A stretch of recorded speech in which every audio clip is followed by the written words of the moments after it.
want to tell you a story. It's a story of faith, a story of my life. It's a story of Christ, our Savior, actually. I was 47. I was as healthy as any 47-year-old that I knew.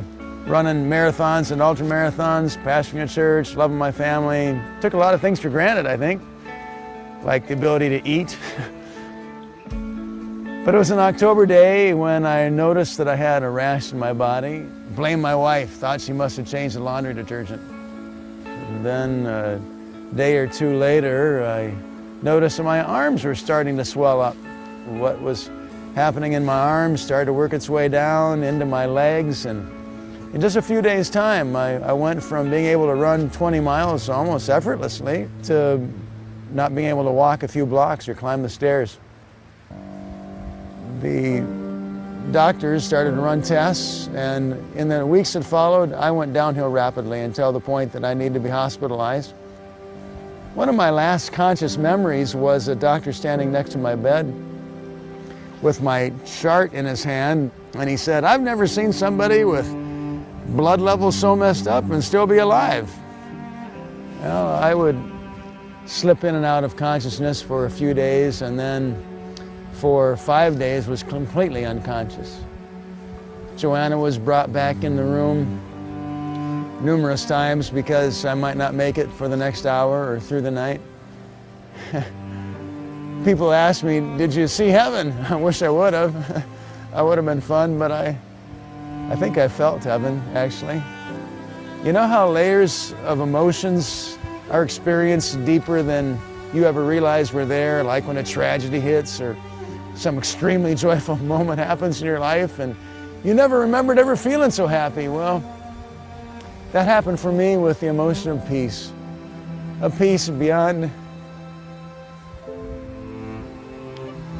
anything that I could fathom was mine somewhere in that period of unconsciousness. My first waking thought was being in this sea of peace, this ocean of peace. And then my eyes gradually opened up, and like an aperture of a camera, and I realized that people had gathered from all over the country to stand at my bedside, and I didn't know that I had about died numerous times in those days. In the days that followed, I was conscious for numerous tests that they ran on my body, muscle biopsies, skin biopsies, lumbar biopsy. They sent my blood and body parts all over the United States of America trying to figure out what was wrong with me. When I was finally released from ICU at one of the top research hospitals in the Pacific Northwest, one of their leading doctors looked at me and said, "Well, you stumped us all. I guess we'll have to call it the Stumbo syndrome because we really don't know what it was that you had." It really hasn't bothered me that they weren't able to diagnose what was going on, because this whole journey has been mysterious. This whole issue, how quickly it arose and what's become of it is something beyond just the normal. There's a story of God in here somewhere. One of the most incredible things for me in that season of hospitalization was that my faith was put to a test in a way that I had never had it tested before. I laid there on my bed in that ICU ward day after day, unable to move a muscle, couldn't use a call button, couldn't roll over in bed, couldn't scratch my nose when it itched. I laid there completely helpless as the disease, whatever it was, had attacked all my muscular system. I had nothing to do but think. And as I laid there and thought, I kept playing a scenario over and over in my head. If this would happen, then that would happen. If that would happen, then that'll happen. If that happens, I die.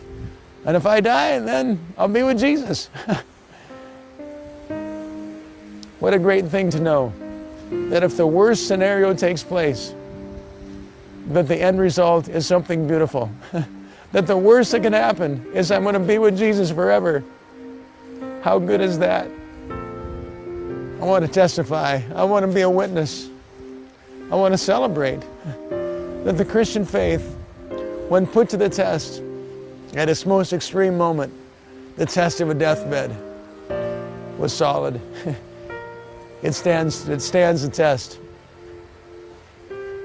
We talk about Christ our Savior. It can just be a theological point sometimes. But I want to celebrate that when I needed a Savior, the one to take me on into eternity, that I found that He was there for me.